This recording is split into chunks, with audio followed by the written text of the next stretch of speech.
चलिए आइए अब हम टेंसेस पढ़ते हैं। सबसे पहले टेंस 3 तरह के होते हैं। प्रेजेंट टेंस वर्तमान यानी कि आज की बात हो रही है, जैसे कि मैं अभी खाना खाती हूँ या खा रही हूँ। फिर पास भूतकाल, मैंने कल खाना खाया। फिर फ्यूचर भविष्य, मैं कल खाना खाऊंगी। ठीक है, तो टेंस का मतलब क्या होता है? टेंस का मतलब होता है समय यानी कि टाइम। ठीक है, समय कैसे हुआ? यानी कि अगर अभी मैं बोल रही हूँ कि राम खाना खा रहा है, तो वो अभी की बात हुई तो समय ही हो गया ना। राम खाना खा रहा था, ये बीते हुए वक्त यानी कल की बात हो रही है। राम खाना खाएगा भविष्य में, तो समय ही आ गया ना। इसलिए टेंसेस क्या होते हैं? समय होते हैं, प्रेजेंट के, पास्ट के और फ्यूचर का समय। ठीक है, तो जब हम इंग्लिश बोलते हैं तो हम 3 तरह के समयों के ऊपर बात करते हैं, या तो प्रेजेंट की, या बीते हुए वक्त पास्ट की, या आने वाले फ्यूचर की। अब हर टेंस प्रेजेंट, पास्ट और फ्यूचर की ऐसे 4 स्टेजेस होती हैं। सबसे पहली होती है सिंपल प्रेजेंट इंडेफिनिट, यानी कि इंडेफिनिट का मतलब अनिश्चित वाक्य। ठीक है, ये वाला जो होता है इसका मतलब हुआ कि ये हुआ अनिश्चित वाक्य। अनिश्चित, ठीक है, यानी कि इनडेफिनिट जो है अनिश्चित वाक्य है। फिर प्रेजेंट कॉन्टिन्यूअस यानी कि प्रोग्रेसिव, कार्य चल रहा है। प्रेजेंट परफेक्ट, काम हो चुका है, काम हो चुका है।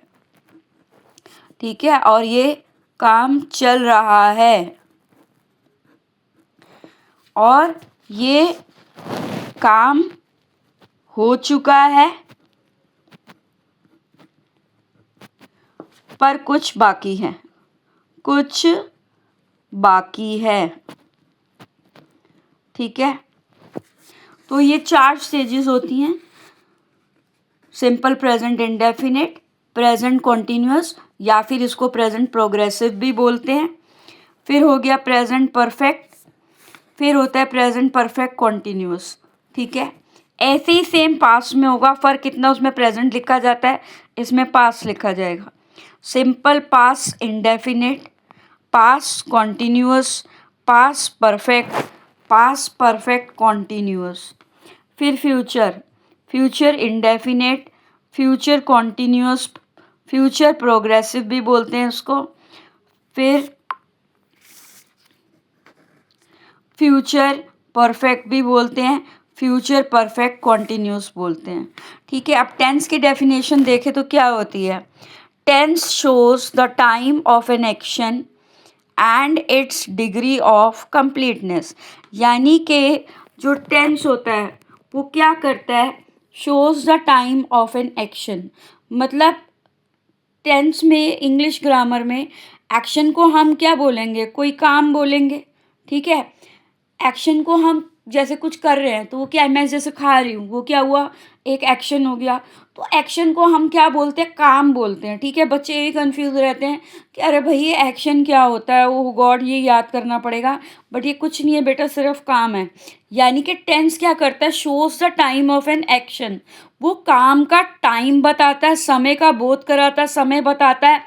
And its degree of completeness, और उस काम की समाप्ति का बोध कराता है, उसे हम टेंस कहते हैं। यानी कि इसको बोध कराने के लिए किस चीज़ का सहारा लिया जाता है? 5, ठीक है, इसको सहारा लिया जाता है 5 फॉर्म ऑफ वर्ब्स का सहारा लिया जाता है। ठीक है, तो 5 फॉर्म ऑफ वर्ब्स हो गई, जैसे कि ईट, एट, ईटन, ईटिंग, ईट्स।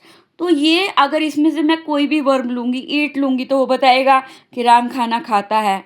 अगर मैंने बोला एट तो मतलब राम ने खाना खाया। अगर मैं बोलती हूँ ईटन तो राम खाना खा चुका है। अगर मैं बोलती हूँ ईटिंग तो मतलब राम खाना खा रहा है। और अगर मैं बोलती हूँ कि ईट्स तो मतलब क्या है? राम खाना खाता है। ठीक है, तो ये 5 फॉर्म ऑफ वर्ब्स होती हैं।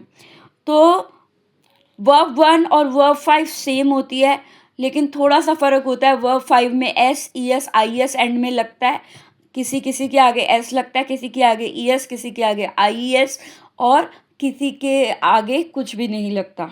बस ये फ़र्क होता है, ठीक है।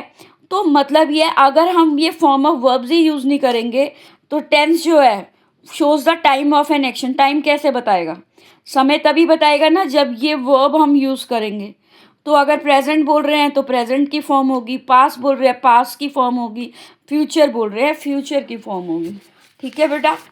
तो टेंसेस के साथ साथ हमें 5 फॉर्म ऑफ वर्ब्स करना भी बहुत ज़रूरी होता है। अब है सिंपल प्रेजेंट इंडेफिनिट, ठीक है। तो सबसे पहले हम इसका रूल पढ़ रहे हैं। इसका रूल है, इसके अंदर जो है एस, ई एस या आई एस ऐड होता है, ठीक है, या फिर किसी के आगे कुछ भी ऐड नहीं होता। जैसे कि कम लिखा तो उसके आगे एस आ गया, तो ज़्यादातर सबके आगे एस ही लिखा जाता है, ठीक है।